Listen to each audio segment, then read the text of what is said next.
Innal hamdalillah nahmaduhu wa nasta'inuhu wa nastaghfiruh wa na'udzu billahi min syururi anfusina wa sayyiati a'malina may yahdihillahu fala mudhillalah wa may yudlil fala hadiyalah asyhadu an la ilaha illallah wahdahu la syarikalah wa asyhadu anna Muhammadan abduhu wa rasuluh. Allahumma salli alaihi wa ala alihi wa sahbihi wa sallama tasliman katsira. Ya ayyuhalladzina amanu taqullaha haqqa tuqatih wa la tamutunna illa wa antum muslimun. Ya ayyuhan nasu taqu rabbakumul ladzi khalaqakum min nafsin wahidah wa khalaqa minha zawjaha wa batha minhuma rijalan katsiran wa nisaa'a. Wattaqullaha alladzi tasaaluna bihi wal arham innallaha kana 'alaikum raqiba. Ya ayyuhalladzina amanu taqullaha wa qulu qawlan sadida yuslih lakum a'malakum wa yaghfir lakum dhunubakum wa may yuti'illaha wa rasulahu faqad faza fawzan 'azima amma ba'd. Fa inna asdaqal hadithi kitabullah wa khairal hadi hadi Muhammadin sallallahu alaihi wasallam wa syarrul umuri muhdatsatuha fa inna kulla muhdatsatin bid'ah wa kulla bid'atin dhalalah wa kulla dhalalatin finnar. Ma'asyiral muslimin, jamaah salat Jumat yang dimuliakan Allah, yang semoga senantiasa dirahmati Allah, yang semoga kita senantiasa dibimbing oleh Allah Subhanahu wa taala, diberi hidayah, diberi taufik untuk menjadi ahlus sunnah wal jamaah, untuk menjadi orang-orang yang istiqomah di atas sunnah Nabi SAW. Itu doa dan harapan kita. Kita sandarkan kepada Allah Subhanahu wa taala, disertai dengan usaha dan upaya kita secara zahir, dengan ikhtiar kita. Kita berusaha menjadi orang yang bertakwa. Kita terus belajar dan beramal. Tanpa ilmu tidak mungkin orang bisa menjadi orang yang bertakwa. Demikian juga sudah berilmu tanpa amal juga tidak akan menjadi orang yang bertakwa. Padahal yang masuk surga hanyalah orang-orang yang bertakwa. Surga itu uiddat lil muttaqin, disediakan bagi orang yang bertakwa. Faqad fazal muttaqun, sungguh telah menang orang-orang yang bertakwa, orang-orang yang masuk surga Allah Subhanahu wa taala. Kaum muslimin, azani Allah wa iyyakum. Banyak orang yang salah faham sehingga tidak bisa membedakan antara alim dengan jahil, tidak bisa membedakan ulama dengan juhala, tidak bisa membedakan faqih dengan ghairu faqih, tidak bisa membedakan mana ahli fikih dan mana yang bukan ahli fikih. Fikih dalam arti umum, bukan hanya fikih dalam masalah ibadah dan muamalah, fikih terhadap agama ini. Banyak orang tidak bisa membedakan itu, sehingga rata-rata masyarakat umum melihat setiap orang yang bisa ceramah dan punya retorika bagus, cara berceramahnya, pandai berorasi, itu digelari sebagai ulama. Begitu mudahnya gelar ulama didapatkan. Bahkan orang yang pandai baca Quran begitu mudahnya mendapat gelar sebagai hafidh, sebagai qori, sebagai dan sebagainya. Banyak sekali. Ini adalah perkara-perkara yang tanpa kita sadari akan membuat manusia tersesat. Hanya dengan sebab tidak bisa membedakan mana ulama, mana bukan ulama, akhirnya apa? Umat menjadi korban. Orang yang tidak tahu menahu, dikiranya ulama padahal bukan ulama. Diambil ilmunya padahal bukan ilmu, syubhat. Dikira sunnah padahal bid'ah, dikira tauhid padahal syirik, dikira taat padahal maksiat. Kaum muslimin azani Allah wa iyyakum, penting sekali kalau demikian membedakan ulama dan bukan ulama. Bahkan ahli ilmu sebagian yang menulis kitab tentang adab menuntut ilmu, diantaranya dalam kitab Ta'limul Muta'allim atau dalam kitab Adabus Sami' wal Mutakallim, itu disebutkan bahwa orang yang pertama kali mau menuntut ilmu, adab terhadap guru adalah mencari guru, menentukan guru, siapa yang layak untuk diambil ilmunya. Nah ini kalau dari awal nggak bisa membedakan mana ahli ilmu, mana bukan ahli ilmu, dia akan tersesat tanpa sadar. Banyak orang yang pandai berceramah, banyak orang yang pandai berkhutbah, berpidato, tapi belum tentu itu adalah ulama. Belum tentu itu adalah ulama. Sebagaimana Ibnu Mas'ud radhiyallahu anhu sudah berpesan ya sejak dulu kepada murid-muridnya, antum, kalian yaitu para tabi'in, hari ini berada di masa di mana banyak khutbah, qalilul ulama. Banyak penceramah tapi sedikit ulama. Wa nahnu, sementara kami dulu katsirul ulama qalilul khutbah. Banyak ulama tapi sedikit sekali penceramah. Itu masa sahabat. Mereka ahli ilmu walaupun tidak banyak berceramah, walaupun tidak banyak bercerita, tidak banyak berkata-kata, tapi ilmunya mendalam. Itulah para sahabat. Sementara di masa tabi'in mulai berkurang ahli ilmu. Mulai banyak orang pandai berceramah padahal bukan ahli ilmu. Itu di masa tabi'in. Bagaimana kiranya di masa berikutnya? Bagaimana di masa hari ini? Yang tentu saja ulama makin menipis, makin sedikit karena ilmu diangkat oleh Allah Subhanahu wa taala. Allah mengangkat ilmu dengan matinya para ulama. Dicabut nyawa ulama, maka meninggal ulama bersama ilmunya tenggelam. Ditanam dalam bumi. Tersisa tinggal sedikit. Maka kaum muslimin yang dirahmati Allah, walaupun sedikit itu kita harus mencoba, berusaha membedakan mana ulama, mana bukan ulama. Dan hal ini sudah Allah tegaskan dalam Al-Quran banyak ayat. Di antara ayat-ayat yang menjelaskan tentang perbedaan ulama adalah di awal Al-Baqarah 40-47. Allah menyatakan, ya Bani Israel, wahai Bani Israel, udhkuru ni'mati allati an'amtu alaikum, ingatlah nikmatku kepada kalian yang aku berikan kepada kalian, wa aufu bi'ahdi, dan tunaikan janjiku, ufi bi'ahdikum wa iyaya farhabun, aku akan tunaikan janjiku kepada kalian dan kepadakulah hendaknya kalian takut.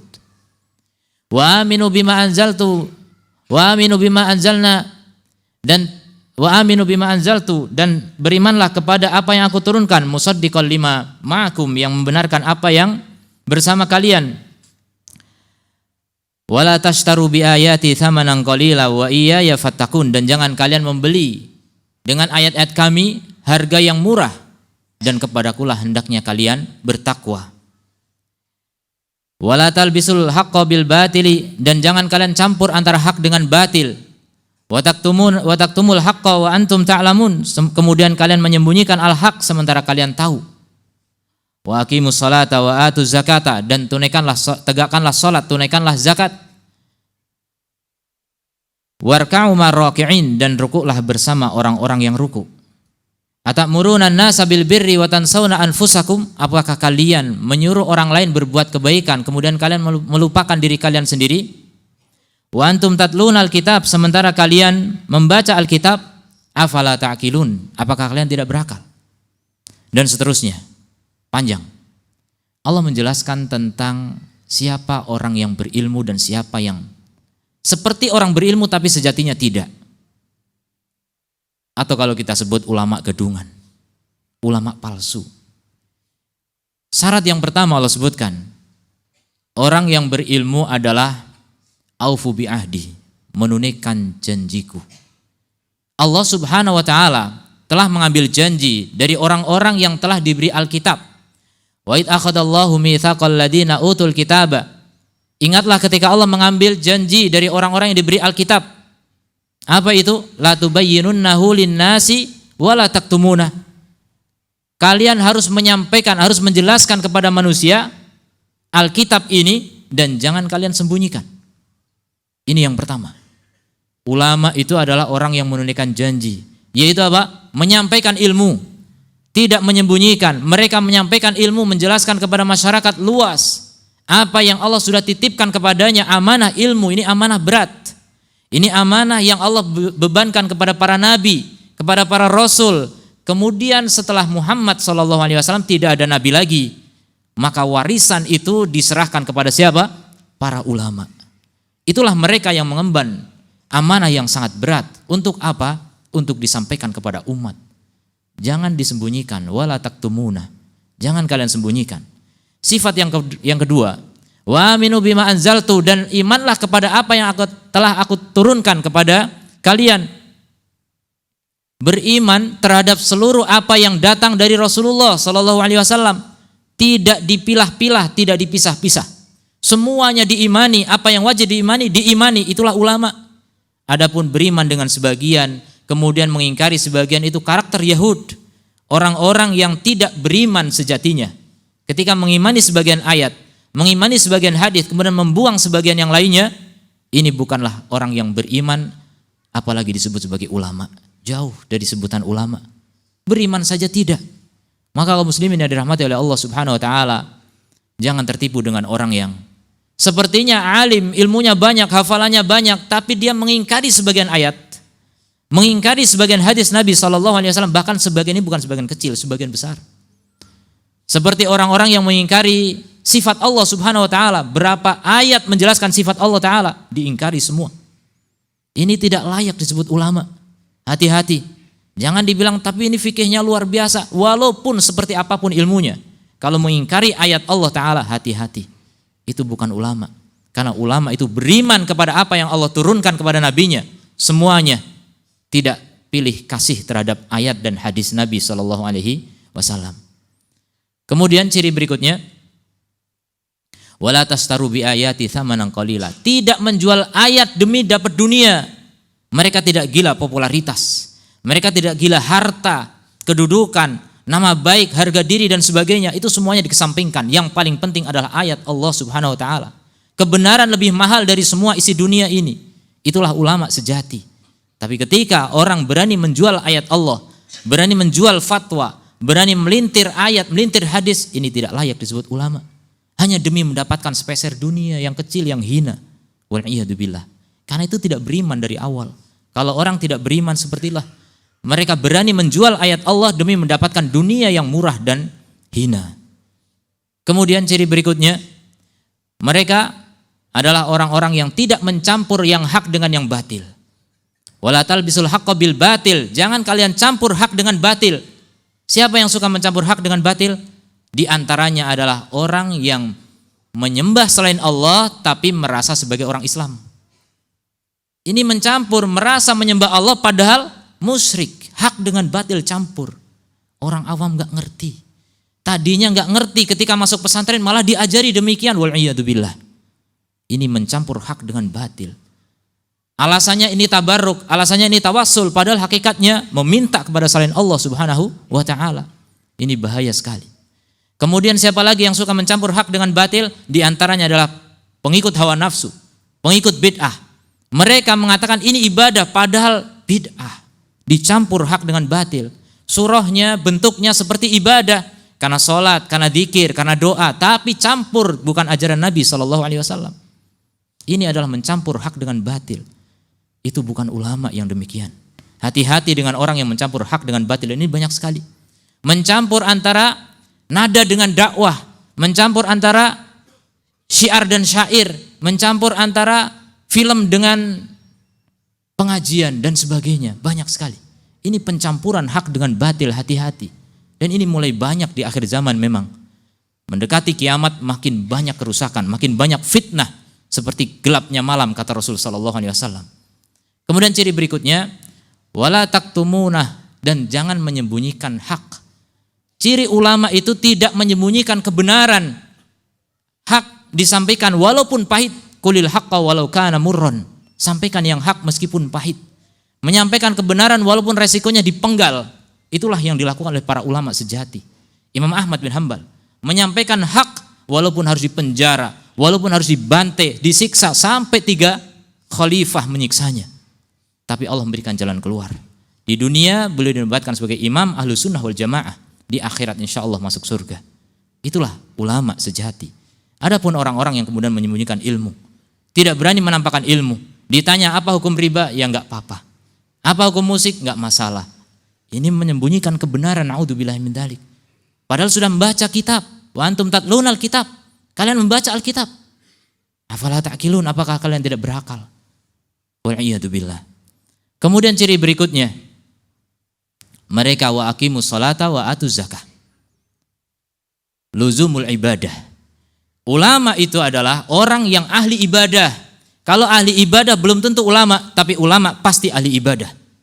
Bahkan ulama itu ibadahnya enggak tanggung-tanggung. Orang lain, orang jahil ibadahnya pakai badan, ulama ibadahnya pakai badan dan batin. semuanya. Itulah kelebihan ulama yang tidak mungkin disaingi oleh orang-orang awam, orang-orang jahil. Jadi mereka orang yang tekun beribadah. Mereka orang-orang yang tidak menelantarkan ibadah dengan perasaan saya kan punya ilmu, ngapain saya ibadah? Itu bukan ulama yang begitu. Justru Allah jelaskan dalam Al-Qur'an, amman huwa qanitun ana al-lail, apakah orang yang tunduk di malam hari, sajidan wa qa'iman, sujud, berdiri, yahdarul akhirah, takut akhirat, wa yarju rahmata rabbi, dan berharap rahmat Rabbnya, rahmata rabbi. Apakah sama hal itu dengan orang yang tidak melakukan itu? Tentu saja tidak sama.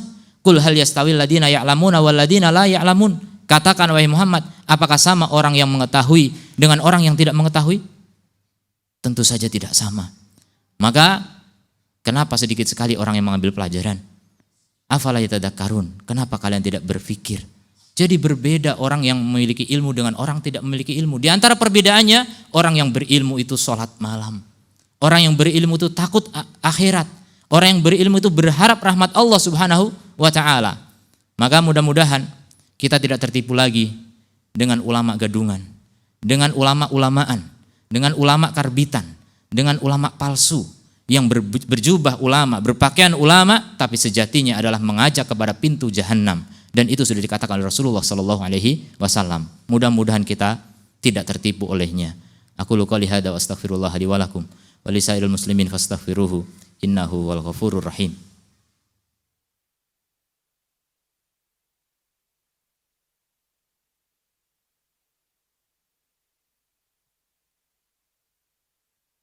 Alhamdulillahi wa kafa. Wassalamu ala ibadihi alladhina astafa wa ala alihi wa sahbihi wa man wafa amma ba'd. Ma'asyiral muslimin rahimani Allah wa iyyakum. Kemudian ciri yang berikutnya, ulama itu adalah warka'u ma'ar raki'in. Rukuk bersama orang-orang rukuk.